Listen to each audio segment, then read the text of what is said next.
So I'm very excited to be here with all of you today and excited to talk about looking at your business and really determining if you're positioned with the right leadership skills and the right leaders for growth. As mentioned, I'm Christina Sherrod, and in my role at Outmatch, I work very closely with organizations' people leadership, helping to facilitate the right kind of leadership growth and development for their business and their business strategy. And as Holly mentioned, here at Outmatch, we leverage predictive technology to do just that. So I'll be showing you in some detail the kind of work that we do and how we help our clients to take a look at their overall leadership capabilities and think about them in the context of their business. So we have some great content to cover, and we'll start with really looking at some big shifts that are happening in the business world and how those are impacting the elevated emphasis on leadership today.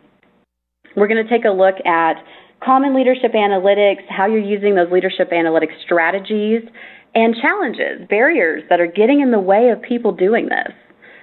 Then some strategies for evaluating your leadership capabilities using some different analytic techniques. And then finally, looking at how people are evaluating the impact and ROI of leadership development today.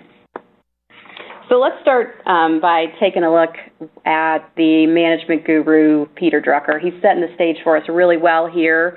The ability to make good decisions regarding people remains one of the last reliable sources of competitive advantage, since very few organizations are good at it. And this is so relevant. I mean, think for a minute about how your people decisions are being made today. I've worked with a number of organizations, and it's really helpful to start just with a little bit of reflection.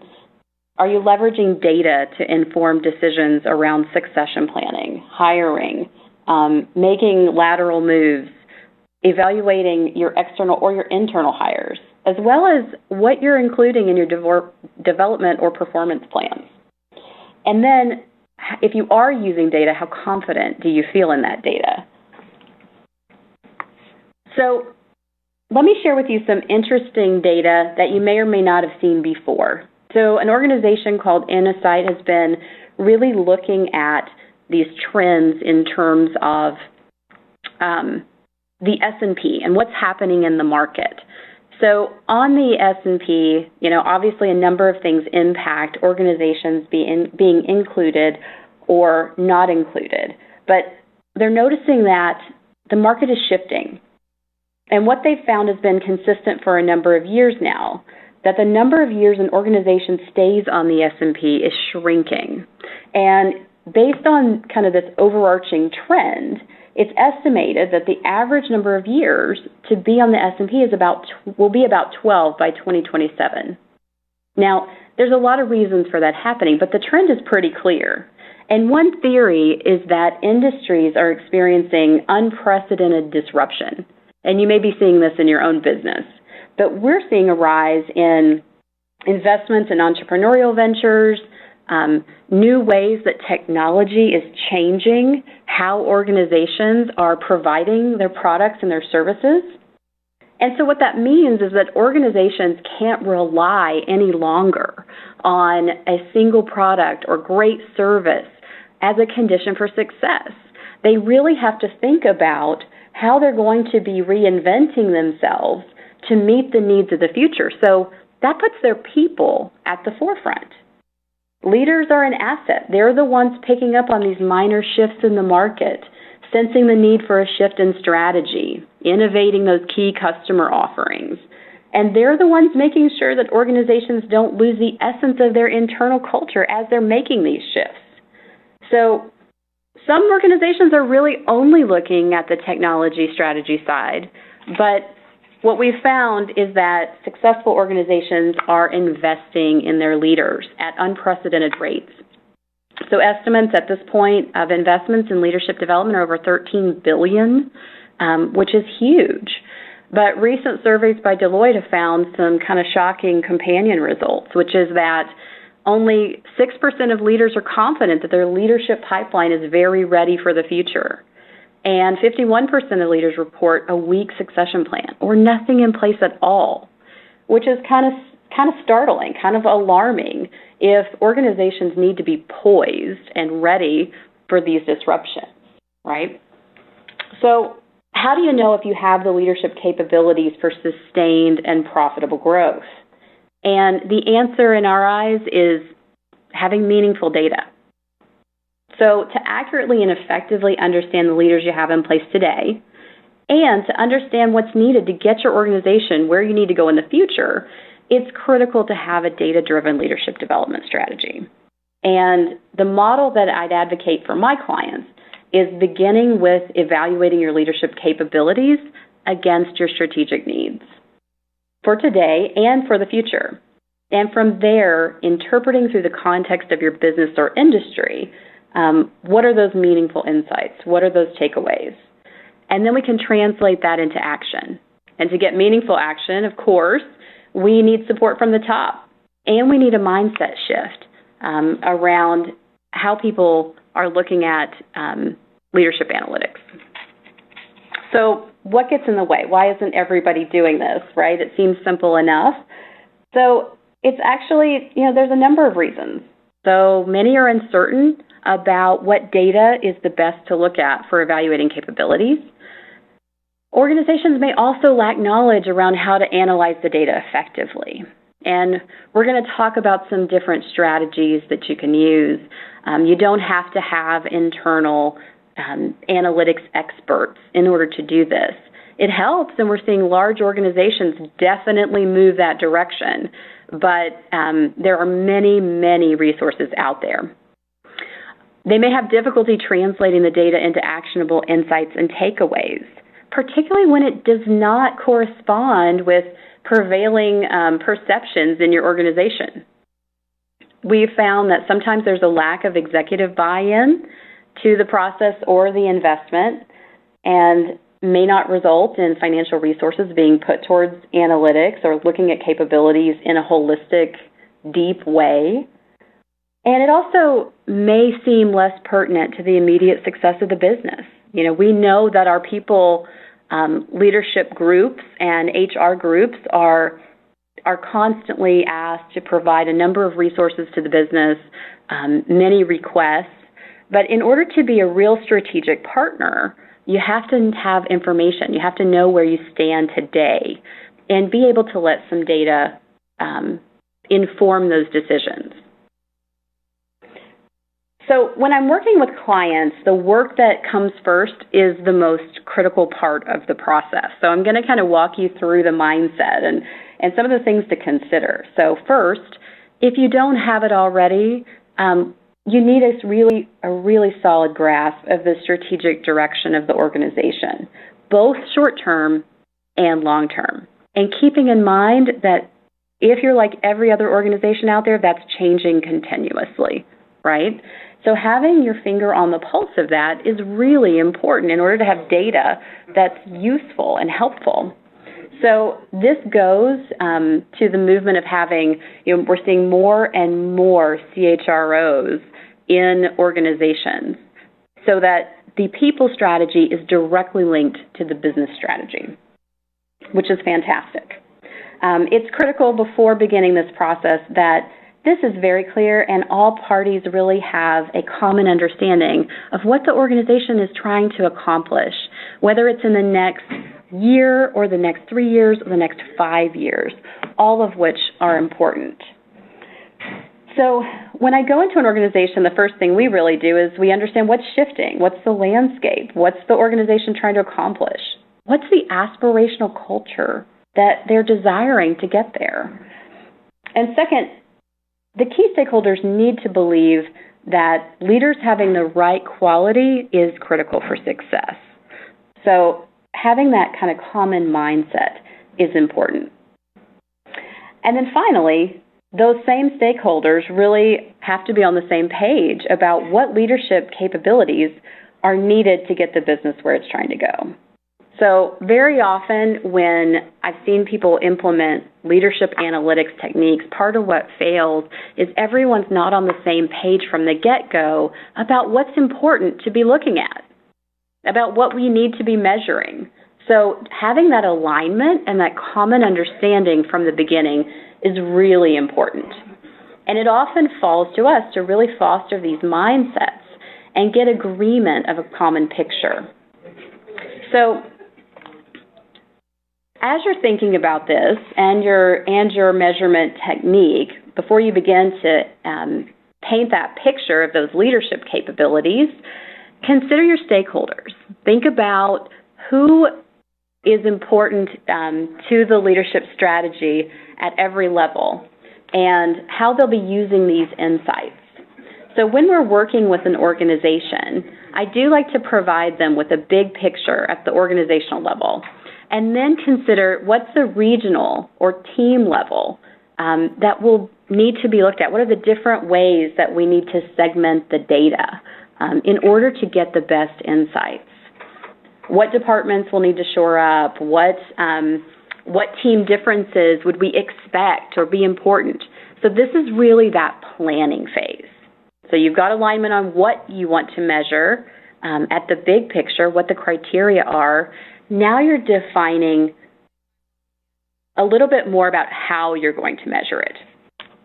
So when we're thinking about that, we're kind of planning out what we need to know in advance, right? What are the decisions we want to be able to make with this information, with this data? So things like, I want to be able to understand my current leadership strengths and gaps, which is kind of what we've put forward. I want to understand the potential and readiness for next level roles or for the future capabilities we've discussed. I want to bring objectivity to succession planning and talent review. I may want to be agile in developing leaders, so we have a framework for when the business shifts again, how can we relook at this data or gather new data to evaluate against those changing criteria. And I may want to know what areas I need to hire in so that I can fill in some missing gaps where needed. So let's take a look at how we often measure leadership capabilities. We can parse out the way we think about capabilities as, what are the capabilities an individual has demonstrated today? What are those objective components? And then how can we predict future capabilities? So as we're thinking about demonstrated, that might include things like objective metrics, perceptions of performance, maybe observed behavior. And when predicting future capabilities, we might include things like innate capability. So what is their natural tendency? What's kind of under the hood, so to speak, from a leadership perspective? What's their drive, personal motivation? Where does this leader want to be in the future? And leadership agility, a very important part as we're thinking about this. So what do leaders bring to the table in terms of being agile, being able to be open to new information, curious, willing to learn, willing to take it in? And then finally, that culture component. And all of this kind of comes together as what we consider our leadership capability measurement framework. That's not to say that we need to measure all of these things all of the time. It's simply a way of understanding the different ways we can approach measurement as it pertains to leadership. So let's take a quick poll and get a sense of kind of what we have here on the line. So if you guys wouldn't mind weighing in, do you have a sense of your leader's current capabilities? So as you think about your organization, do you feel like you have an extremely clear picture of your leadership capabilities today? B, some sense of what you have and where your opportunity areas are? Or C, we're flying blind? Give you just a second there to key in a response. Thank you, Holly.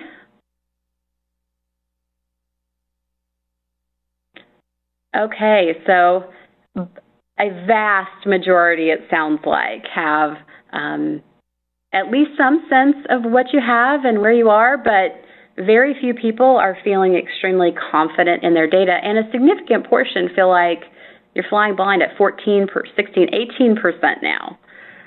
So hopefully we're able to provide some strategies for getting a clearer picture into this. Thank you.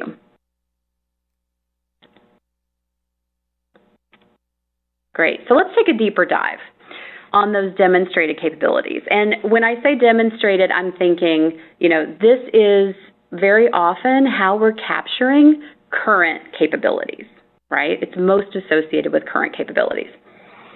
So on objective metrics, here's some things to keep in mind. I like, whenever possible, to incorporate objective metrics into a leadership, if I'm thinking about bench strength and I want to know what's going on in that leadership analytics strategy. Now, I've worked with a number of organizations that the objective metrics that they have may or may not be ones that they have confidence in, right?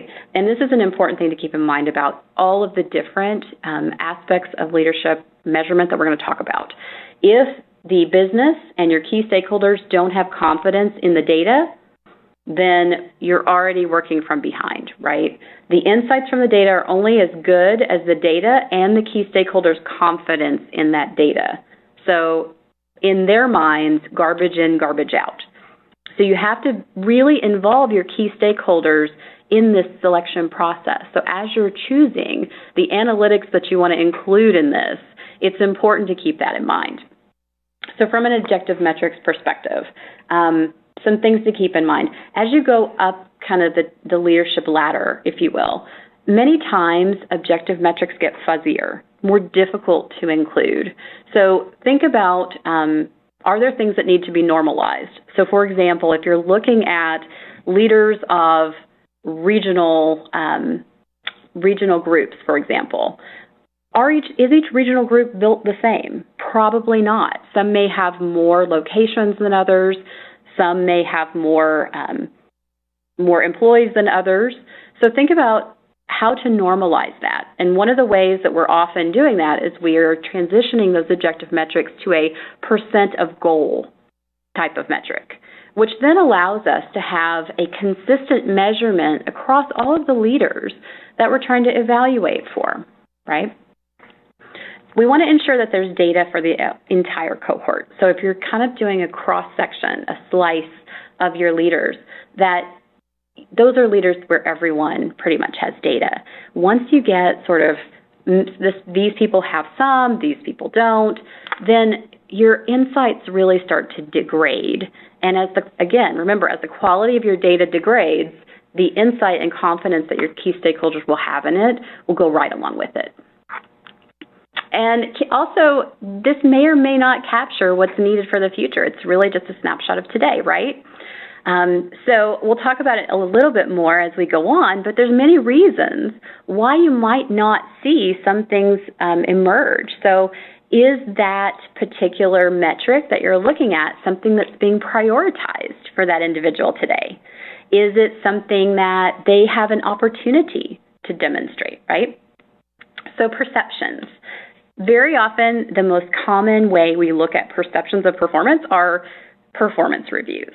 And one of the things I hear most often from my clients is, well, I don't know how reliable our performance reviews are as a proxy here for capability, true capability, right? Maybe our organization is very nice and we're not being as honest about performance as we could be.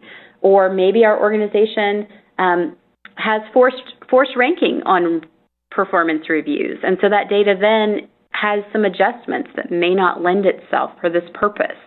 So keep that in mind. If you're getting ratings by managers or leaders of performance, keep in mind that it may make sense to do a calibration so that you can have some consistency and a benchmark. And again, keep in mind that the individuals may not have been provided with the opportunity to demonstrate those skills yet. So the observe component. There are, and this is really, in my view, the gold standard, right? So the observe component is a real-time opportunity to view performance in an objective way. And in our case, we leverage business simulation for this because it gives us a chance to really isolate leadership capabilities We're taking out some of the technical knowledge, right, that might not be necessary or relevant in a future role or as the business changes. And we're really able to see, what does this individual do when posed with a particular business challenge? Another way is to come back to, can you apply behavioral anchored ratings to their day-to-day activities? So let's do another poll. We got great participation on the last one. How well do you understand what your business needs from leaders in the next 3 to 5 years? So let's take the long view. A, you're positive that you understand your leadership needs. B, somewhat sure of those leadership needs. Or C, definitely need some work in this area. Holly? Let's see where we are. So this one, we're seeing a bit more even distribution with at least some pretty solid understanding. So it sounds like many of you are doing that early alignment and linking to the business strategy that we talked about early on, which is fantastic. So 26%. And then somewhat sure of your business needs at 35%.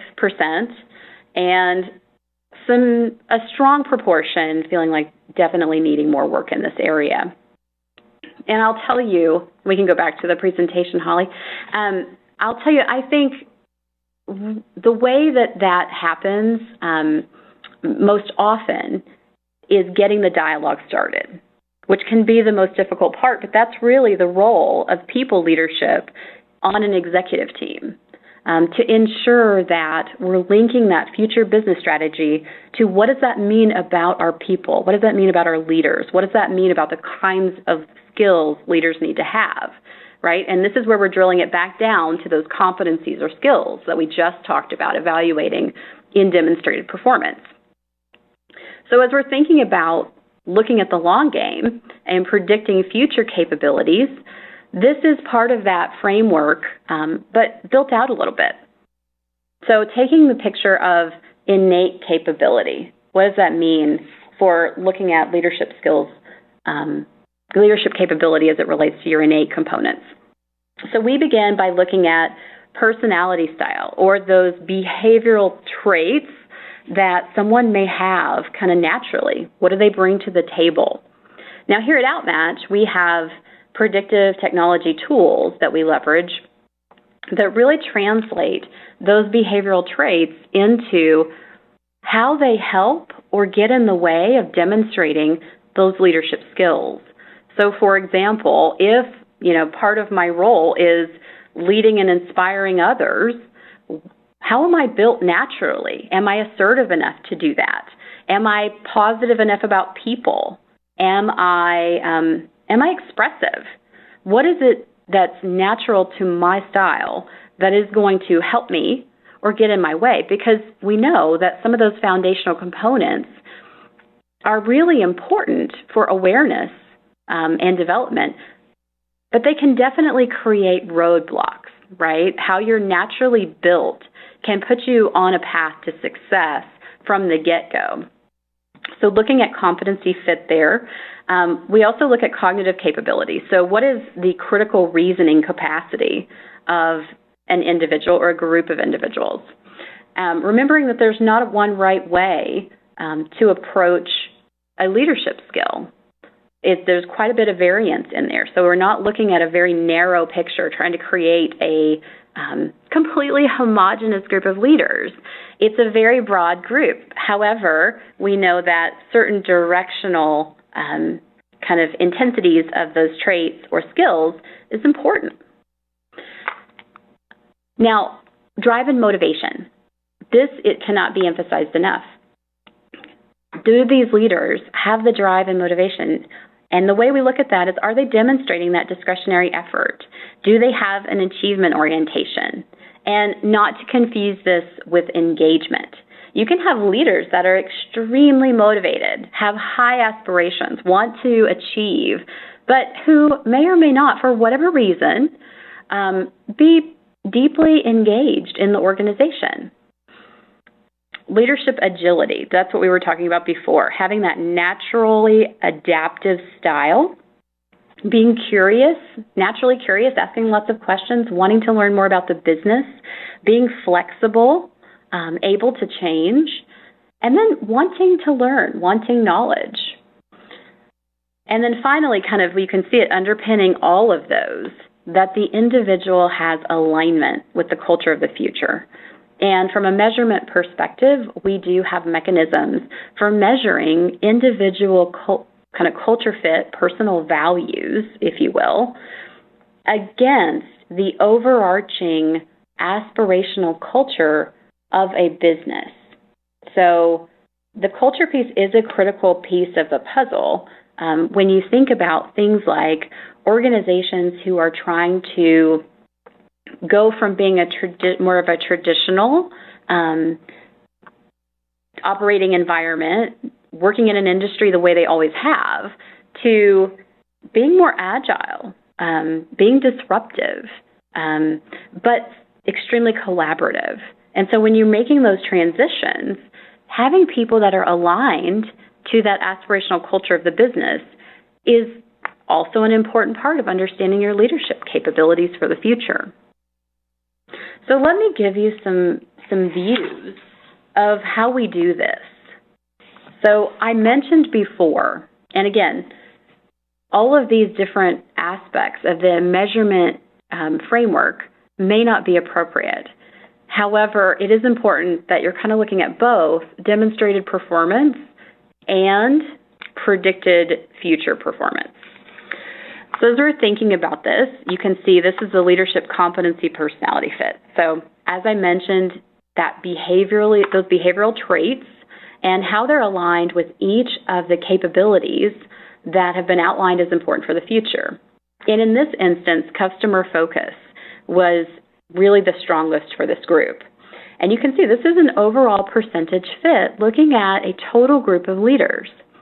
And when I'm interpreting this, what I'm able to see is that as an organization, this organization is probably wanting to spend their time developing skills around decisive judgment, influencing and persuading others, being able to get an overarching snapshot of what an individual group is naturally positioned for, and versus what they're not as naturally positioned for, is really important. And then to be able to say, okay, well, if customer focus and coaching and developing others are emerging as our strongest natural fit, how does that align with how we think about that list of capabilities? So if influencing and persuading others is going to be key for our success, do we need to hire more people who have a natural fit with influencing and persuading others, right? Also, these are things that we can develop. So natural fit does not preclude someone from demonstrating those skills. It simply means that there may be some roadblocks that they need to be aware of. Now, when we collect this data as part of a bench strength analysis or succession planning, it's done in the context, and you remember I talked about multi-level data, in the context of providing feedback back to the individual or to the team and to the organization, because you're gaining insights at all of those levels. So you can slice this particular slice of data. You can say, this is what the organization looks like. Let me look at the capability from a natural fit perspective across my different regions. Maybe I need to adjust my development programming to account for that. And then you can drill it all the way down to the individual, providing individual feedback. And this is just an example. So you can see here, we have taken that personality fit and broken it out by region. And I can see clearly that we have stronger fit across one region as compared to another, right? Then I can look particularly at those behavioral traits. Well, which traits are driving us? As an organization, what do we look like? Are we very assertive? Are we low assertive, maybe? Are we less expressive? What is the organization trend tend to be? Now, in very large organizations, what's helpful is to see that broken out in different groups and looking at and deciding where does that cut make the most sense? What leaders do we want to spend our time taking a look at and growing and developing? So this is giving you a view of output from the simulation results. So as I looked at those same capabilities and across a group of divisions, I wanted to see, how is that performance? What is that actual observed performance looking like?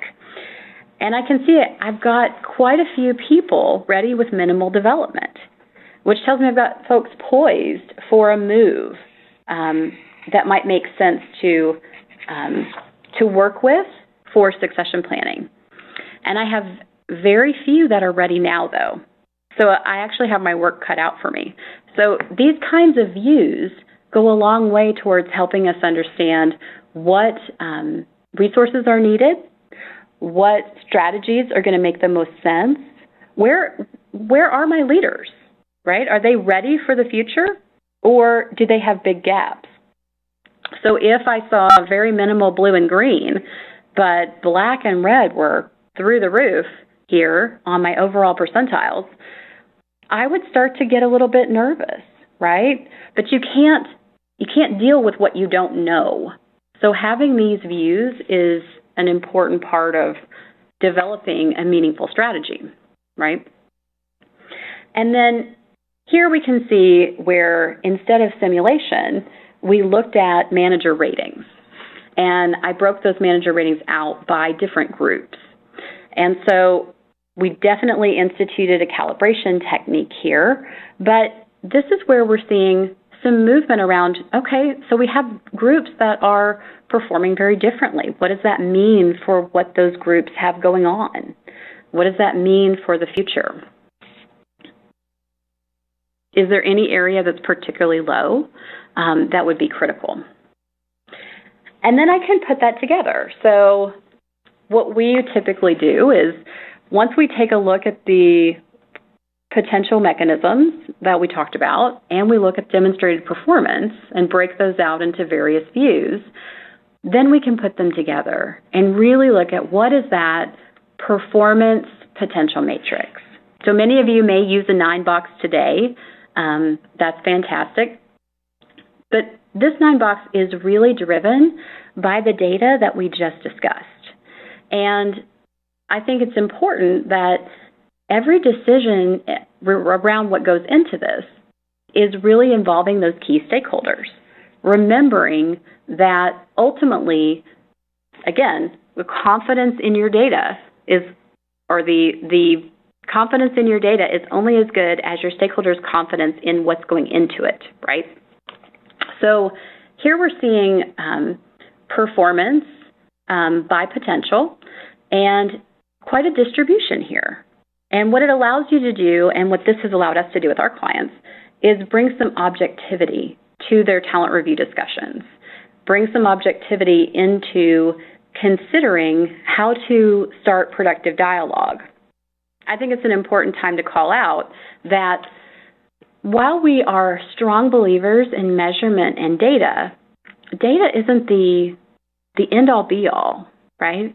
It's really, the goal is to ensure that you have the right data to guide productive dialogue, get people talking, and challenge assumptions that allow you to build capabilities for the future. So as we're thinking about that 9-box that I just showed you, another way that we look at the data is sometimes in this 4-box matrix. So thinking about capabilities in terms of these 4 quadrants. You can see we have potential kind of down here on the lower axis with weaker fit to the left and stronger fit to the right. And then performance on the upper axis with lower ratings at the bottom and higher ratings at the top. We use this in a number of ways. it's a great way to pull together that overarching data. So when I look at the aggregate, the group, and I'm thinking about, well, wow, on potential measures, this group was lower rated, but on performance, we actually saw higher ratings. So as a group, which capabilities fall into which of these boxes? So in that case, it would be this performing well box. And you can see this differentiates strengths opportunities from performing well and unrealized potential. So let me walk you through these.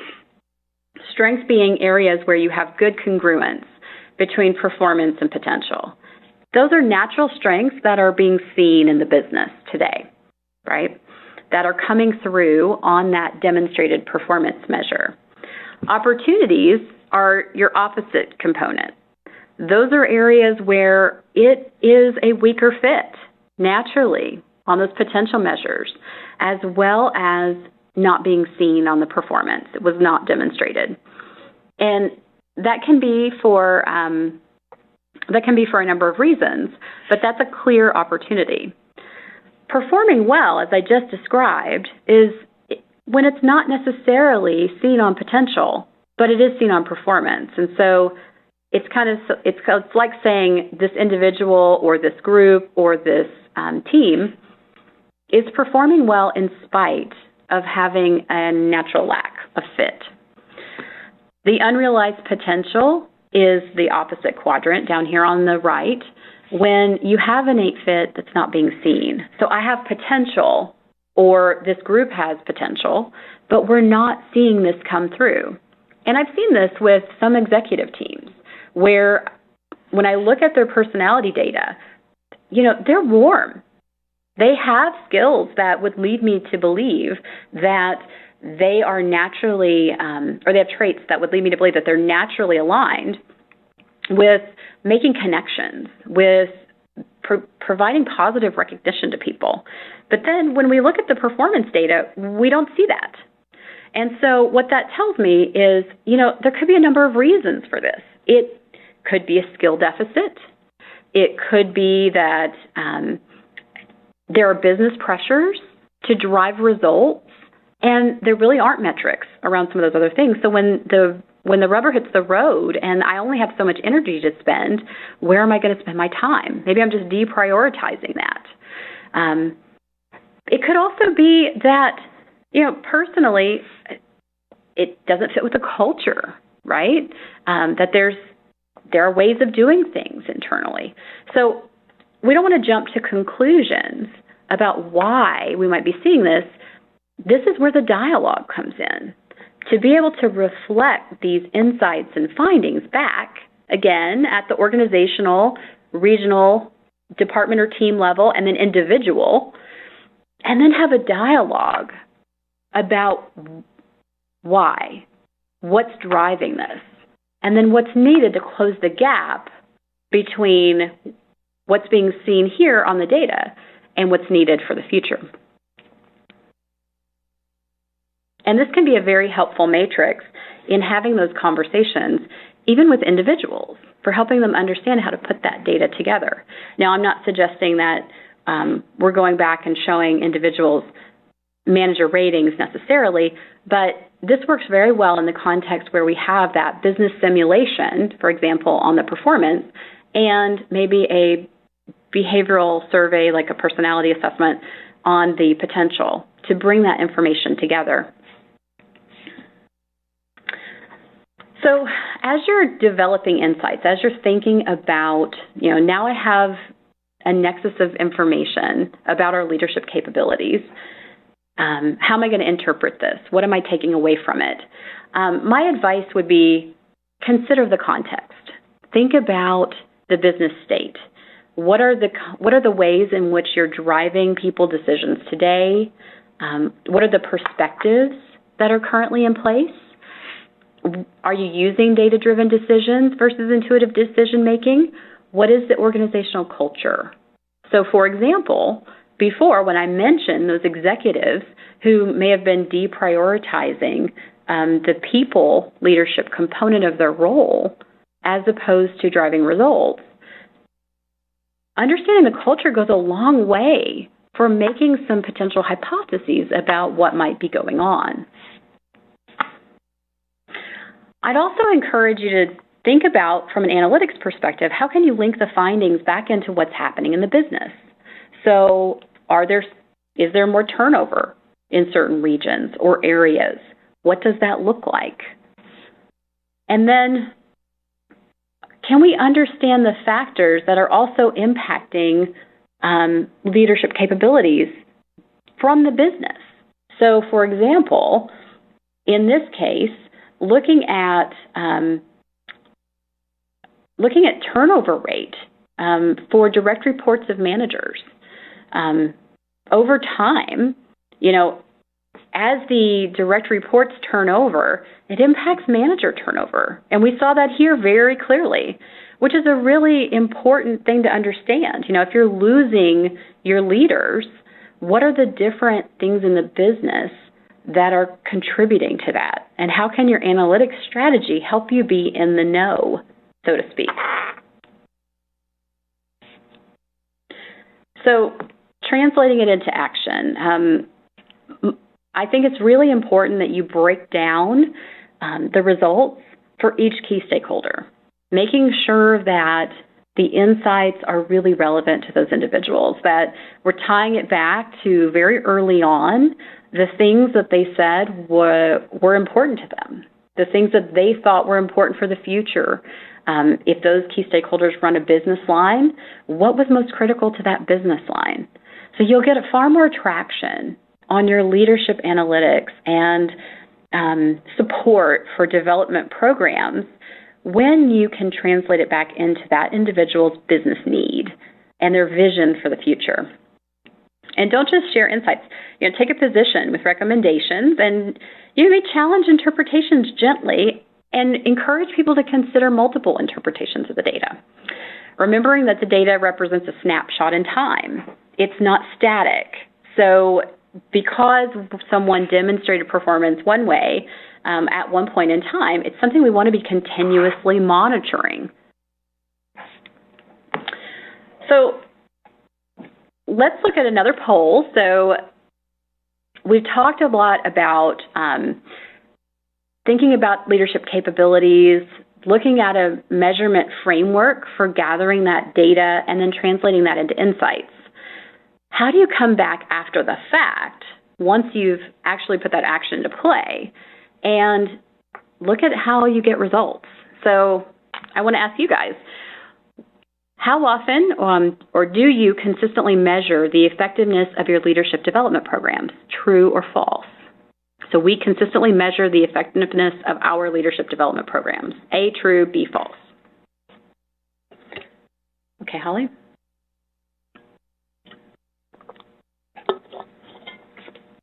Okay, so not surprisingly, the majority do not.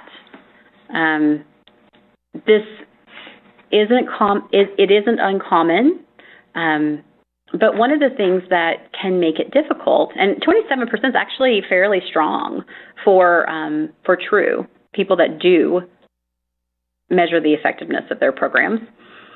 But one of the things that can make it difficult is when we don't measure the effectiveness of programs or establish their validity or their utility, it's really tough to, especially in a tight business environment, to get buy-in and investment in more leadership programming. People intuitively seem to know it's important, but it can be really tough if we're not. Thank you, Holly. So how do you establish ROI? I think a great framework for this is really the Kirkpatrick Model. And this is really prevalent, and some of you may have used it already in training types of environments, but it has great applicability for leadership development as well, even outside of pure skill development. Starting with one first, and some of us get some of these and not all of them, but starting with one, the reaction, moving to level 2, learning, level 3, behavior, and level 4, results. with the reaction being things like, okay, so what was the perceived experiential value by the participant? Did they think that they gained something from it? Did they gain the self-awareness? Did they gain the value of skills? Did they perceive the skills that they gained as valuable? And tying those back to the original goals of the program. And then even further, tying those back to the original gaps that were identified, right? On level 2 learning, this is where, you determine, is new knowledge present? Is something gained?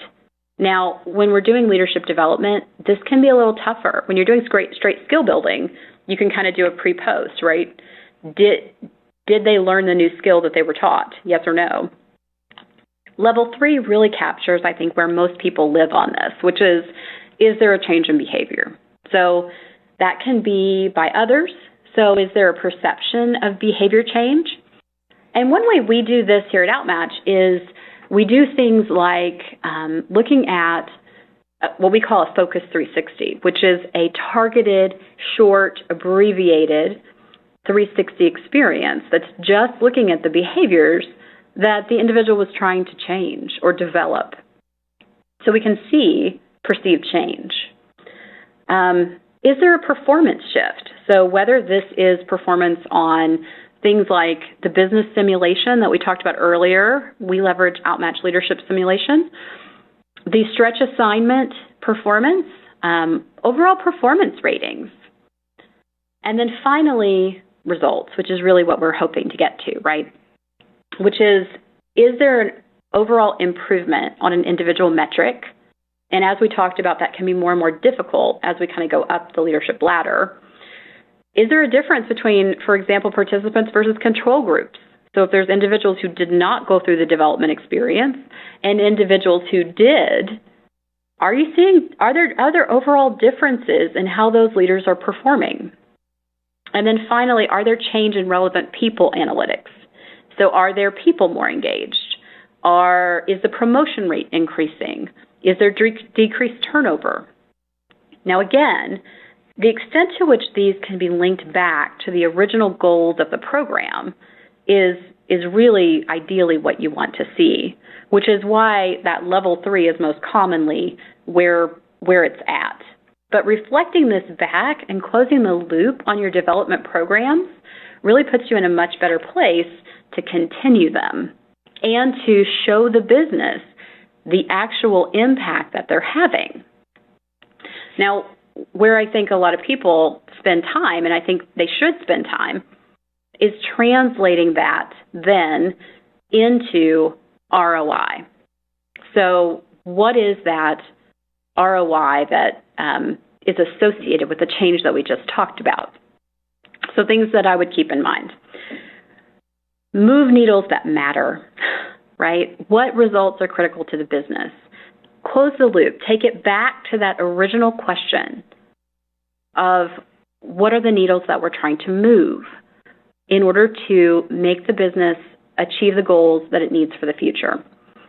What are the results that are critical to the stakeholders of the program? So in those early discussions, what were the things that you heard were most critical? And making sure that you're translating it into that particular kind of data. In the absence of direct financial metrics, which are often not there, establish a plan to evaluate the value of that performance improvement. And in many cases, this does require involving operational leaders. So being able to say, if we have a 10% improvement in performance in managing others, what is this worth to you? What does that mean? Or a 10% overall improvement, what would that look like? Is it worth $20,000? Is it worth $30,000? And sometimes that requires really breaking that down into what are those behaviors? What does that mean? So that you can come back with a dollar value.